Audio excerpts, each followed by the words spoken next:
ನಮಸ್ಕಾರ ವೀಕ್ಷಕರೇ. ನಾನು ನಿನ್ನೆಯಿಂದ ಸಿರಿಧಾನ್ಯದ ಅವಶ್ಯಕತೆ ಇದೆಯೇ, ನಮಗೆ ಇದು ಮೆದುಳನ್ನ ಸ್ಟ್ರಾಂಗ್ ಮಾಡೋದಕ್ಕೆ ಇದಕ್ಕೂ ನಮಗೆ ಎಷ್ಟು ಮಟ್ಟಿಗೆ ಸಹಾಯ ಆಗುತ್ತೆ, ಇದು ಸಹಕಾರಿ ಆಗತ್ತಾ, ಇದರ ಹೆಚ್ಚು ಉಪಯೋಗ ಲಾಭಗಳನ್ನ ನಾವು ಪಡ್ಕೊಳ್ತೀವ ಅಂತ ಹೇಳಿ ನಾವು ಪ್ರಾರಂಭ ಮಾಡಿದ್ದೇವೆ. ಈ ಸಿರಿಧಾನ್ಯಗಳಲ್ಲಿ ಹಲವಾರು ವಿಧಗಳನ್ನ ನಾವು ಕಾಣ್ತೇವೆ. ನಾನು ನಿನ್ನೆ ಹೇಳಿದೆ ಸಿರಿಧಾನ್ಯದಲ್ಲಿ 9 ಧಾನ್ಯಗಳು ಅಂತ ಹೇಳಿ, ಅದರಲ್ಲಿ ಪಂಚರತ್ನ ಧಾನ್ಯಗಳು ಅಂತ ಹೇಳಿ ಬಹಳ ಮುಖ್ಯವಾದಂತಹ ಮಹತ್ತರವಾದಂತಹ ಪಾತ್ರವನ್ನ ವಹಿಸುವಂತಹ ಈ ಧಾನ್ಯಗಳು ಕೂಡ ಬಹಳ ಇಂಪಾರ್ಟೆಂಟ್ ಆಗುತ್ತೆ. ನಾವು ಈ ಧಾನ್ಯಗಳಲ್ಲಿ ಯಾವುದು ಅಂತ ಹೇಳಿದ್ರೆ ನವಣೆ, ಊದಲು, ಕೊರ್ಲೆ, ಅರ್ಕ ಮತ್ತು ಸಾಮೆ. ಈ ಈ 5 ಪಂಚ ರತ್ನ ಧಾನ್ಯಗಳು ಅಂತ ಹೇಳಿ ಈ ಸಿರಿಧಾನ್ಯಗಳಲ್ಲಿ ಹೆಚ್ಚು ಪ್ರಮುಖ ಸ್ಥಾನವನ್ನ ಕೊಟ್ಟಿದೆ. ಈ ಮೊದಲನೇದಾಗಿ ನಾವು ಅರ್ಕ, ಇದ್ರ ಬಗ್ಗೆ ಕೆಲವು ಉಪಯೋಗಗಳನ್ನ ತಿಳ್ಕೊಳ್ಳೋಣ. ಇದು ಪಂಚರತ್ನದ ಧಾನ್ಯಗಳಲ್ಲಿ ಮೊದಲ ಪಾತ್ರವನ್ನ ವಹಿಸುತ್ತೆ. ಮೊದಲನೇ ಸಿರಿಧಾನ್ಯ ಇದು. ಇದು ಸಾವಿರಾರು ವರ್ಷಗಳಿಂದ, ಹೆಚ್ಚು ಕಡಿಮೆ 3000 ವರ್ಷಗಳಿಂದ ಇದರ ಇತಿಹಾಸ ಇದೆ. ಇದು ಆ ಕಾಲದಿಂದಲೂ ಕೂಡ ಇದನ್ನ ಬಳಸ್ತಾ ಇದ್ದಾರೆ. ಬಟ್ ಇತ್ತೀಚೆಗೆ ನಾವು ಇದು ಹೆಚ್ಚು ಜನಪ್ರಿಯವಾಗಿರೋದ್ರಿಂದ ಇದಕ್ಕೆ ಹೆಚ್ಚು ಒತ್ತನ್ನ ನಾವು ಇವಾಗ ಕೊಡ್ತಾ ಇದ್ದೇವೆ. ಅನೇಕ ರೋಗಗಳನ್ನ ವಾಸಿ ಮಾಡಬಹುದು ಇದರಲ್ಲಿ ಹೆಚ್ಚಿನ ನಾರಿನಂಶ ಇರುತ್ತೆ, ಎಲ್ಲಾ ಪೋಷಕಾಂಶಗಳು ಇದರಲ್ಲಿ ತುಂಬಿಕೊಂಡಿದೆ ಅಂತ ಕೂಡ ನಾನು ನಿನ್ನೆ ಹೇಳಿದೆ. ಇದನ್ನ ಆದಿ ಬೀಜ ಅಂತ ಕೂಡ ನಮ್ಮ ಭಾರತೀಯರು ಕರೀತಾರೆ. ಅಂದ್ರೆ ಮೊದಲನೆಯದಾಗಿ ಇದು ಮೊದಲ ಪಂಚರತ್ನದಲ್ಲಿ ಮೊದಲನೇದಾಗಿರೋದ್ರಿಂದ ಇದನ್ನ ಆದಿ ಬೀಜ ಅಂತ ಹೇಳಿ ಕರೀತಾರೆ. ಇದು ದೇಹದ ಶಕ್ತಿ ಶುದ್ಧೀಕರಣ ಮಾಡೋ ಕಾರ್ಯದಲ್ಲಿ ಬಹಳ ಪ್ರಮುಖ ಪಾತ್ರವನ್ನ ವಹಿಸುತ್ತಿದೆ.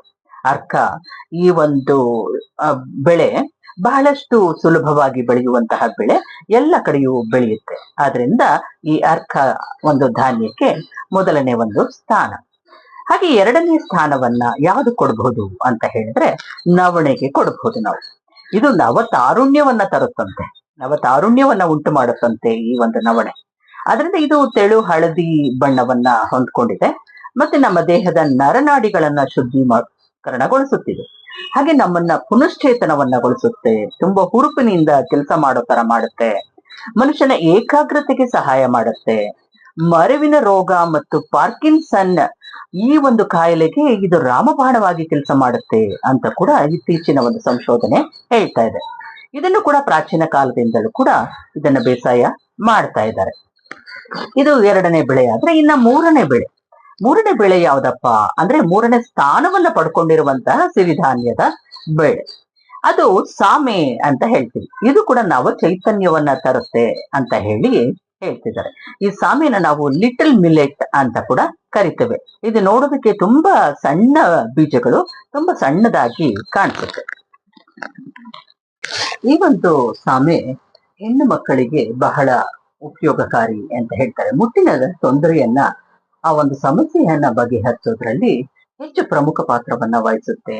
ಇದನ್ನ ಬಳಸ್ತಾ ಹೋದ್ರೆ ಆ ಒಂದು ತೊಂದರೆ ನಿವಾರಣೆ ಆಗತ್ತೆ ಅಂತ ಕೂಡ ಹೇಳ್ತಾರೆ. ಹಾಗೆ ಇನ್ನು ಗಂಡು ಮಕ್ಕಳಲ್ಲಿ ವೀರ್ಯಾಣುವಿನ ಉತ್ಪತ್ತಿ ಕಡಿಮೆ ಆಗಿದ್ರೆ, ಅವ್ರಿಗೆ ಆ ಒಂದು ಸಮಸ್ಯೆ ಏನಾದ್ರೂ ಇದ್ರೆ ಅದು ಕೂಡ ಉತ್ಪತ್ತಿ ಜಾಸ್ತಿ ಆಗುತ್ತೆ, ವೀರ್ಯಾಣುವಿನ ಉತ್ಪತ್ತಿ ಅನ್ನುವಂಥದ್ದು ಇತ್ತೀಚಿನ ಒಂದು ಸಂಶೋಧನೆಯ ಒಂದು ಹೇಳುವಂತಹ ಒಂದು ಉಪಯೋಗ. ಹಾಗೆ ಈ ಒಂದು ಸಾಮೆಯನ್ನ ನಾವು ಹೆಚ್ಚಾಗಿ ಬಳಸ್ತಾ ಹೋದ್ರೆ ಹೆಚ್ಚು ಪ್ರಯೋಜನಕಾರಿ ಇದೆ. ಅಂದ್ರೆ ಸಂತಾನೋತ್ಪತ್ತಿಯನ್ನ ವೃದ್ಧಿ ಮಾಡುವಂತಹ ಒಂದು ಸಾಮರ್ಥ್ಯ ಈ ಒಂದು ಸಾಮೆಗಿದೆ ಅಂತ ಹೇಳ್ಬೋದು. ಇನ್ನು ನಾಲ್ಕನೇ ಒಂದು ಧಾನ್ಯ ಯಾವ್ದಪ್ಪ ಅಂತಂದ್ರೆ ಊದಲು ಅಂತ ಹೇಳ್ತಾರೆ. ಇದು ನವ ಚಾರಿತ್ರ್ಯವನ್ನ ಉಂಟು ಮಾಡುತ್ತಂತೆ, ಹೆಚ್ಚು ಅದು ಚುರುಕಾಗಿ ಇರುವ ಹಾಗೆ ಕೆಲಸ ಮಾಡುತ್ತಂತೆ. ಯಕೃತ್ತು ಮತ್ತು ಮೇದೋಜೀರಕಾಂಗ, ಮೂತ್ರಪಿಂಡಗಳ ಆರೋಗ್ಯವನ್ನ ರಕ್ಷಣೆ ಮಾಡುತ್ತಂತೆ. ಮತ್ತೆ ಯಕೃತ್ತು ಮತ್ತು ಮೂತ್ರಪಿಂಡದ ಶುದ್ಧೀಕರಣವನ್ನ ಮಾಡುತ್ತಂತೆ ಈ ಒಂದು ಊದಲು. ಆದ್ರಿಂದ ಈ ಒಂದು ಊದಲು ಒಂದು ಹೆಚ್ಚು ಸಹಾಯವನ್ನ ಮಾಡುತ್ತೆ. ಇದಕ್ಕೂ ಕೂಡ ಈ 4000 ವರ್ಷಗಳ ಇತಿಹಾಸ ಇದೆ ಅಂತ ಕೂಡ ಹೇಳ್ತಾರೆ. ಹಾಗೆ ಇನ್ನು ಐದನೇ ಒಂದು ಧಾನ್ಯ, ಐದನೇ ರತ್ನ, ಪಂಚರತ್ನಗಳಲ್ಲಿ ಐದನೇ ರತ್ನ ಯಾವ್ದಪ್ಪ ಅಂದ್ರೆ ಕೊರ್ಲೆ. ಇದು ನವ ಪೋಷಕಾಂಶಗಳನ್ನ ಹಿಡಿಯಂತೆ. ಅಂದ್ರೆ 9 ಪೋಷಕಾಂಶ ಎಲ್ಲವೂ ಕೂಡ ಈ ಒಂದು ಕೊರ್ಲೆನಲ್ಲಿ ಇದೆ ಅಂತ ಹೇಳ್ತಾರೆ. ಇದನ್ನ ಗ್ರೀನ್ ಮಿಲೆಟ್ ಅಂತ ಕೂಡ ಕರಿತೇವೆ. ಹಾಗೆ ಇದು ಹಸಿರು ಮಿಶ್ರಿತ ಮತ್ತು ಬೂದು ಬಣ್ಣವನ್ನ ಹೊಂದ್ಕೊಂಡಿದೆ. ಆ ಎರಡೂ ಮಿಶ್ರವಾಗಿರುವಂತಹ ಒಂದು ಬಣ್ಣ ಇದು. ಇದು ಮಲಬದ್ಧತೆಯನ್ನ ಒಂದು ನಿವಾರಣೆ ಮಾಡುತ್ತೆ ಅಂತ ಕೂಡ ಹೇಳ್ತಾರೆ. ಜೀರ್ಣಕ್ರಿಯೆಗೆ ಹೆಚ್ಚು ಪ್ರಯೋಜನಕಾರಿ ಅನ್ನೋದನ್ನ ಹೇಳ್ತಾರೆ. ದೇಹದ ಎಲ್ಲ ಅಂಗಗಳಿಗೂ ಕೂಡ ಇದು ಹೆಚ್ಚು ಪ್ರಯೋಜನಕಾರಿ ಈ ಒಂದು ಕೊರ್ಲೆ ಧಾನ್ಯ ಅನ್ನೋದು. ಇನ್ನು ಇದನ್ನ ಯಾವ ರೀತಿ ಬಳಸ್ಬೇಕು, ಹೇಗ್ ಬಳಸ್ಬೇಕು, ಎಷ್ಟು ಬಳಸ್ಬೇಕು, ಇದರ ಇನ್ನೂ ಹೆಚ್ಚಿನ ಉಪಯೋಗಗಳು ಏನು ಅನ್ನುವಂಥದ್ದನ್ನ ಯಾವ ಕಾಲದಲ್ಲಿ ಬಳಸ್ಬೇಕು, ಇದೆಲ್ಲವನ್ನ ನಾಳಿನ ಒಂದು ವಿಡಿಯೋನಲ್ಲಿ ನಾನು ತಿಳಿಸ್ಕೊಡ್ತೇನೆ. ಅಲ್ಲಿವರೆಗೂ ನಿಮಗೆ ಒಂದು ನಮಸ್ಕಾರವನ್ನ ಹೇಳ್ತೇನೆ. ಈ ಒಂದು ವಿಡಿಯೋ ನಿಮ್ಗೆ ಇಷ್ಟ ಆದ್ರೆ ಸಬ್ಸ್ಕ್ರೈಬ್ ಮಾಡಿ, ಲೈಕ್ ಮಾಡಿ, ಹಾಗೆ ಮತ್ತೆ ಶೇರ್ ಮಾಡಿ ಅಂತ ಹೇಳಿ ಇವತ್ತಿನ ಕಾರ್ಯಕ್ರಮವನ್ನ ಮುಗಿಸ್ತಾ ಇದ್ದೇನೆ. ನಮಸ್ಕಾರ.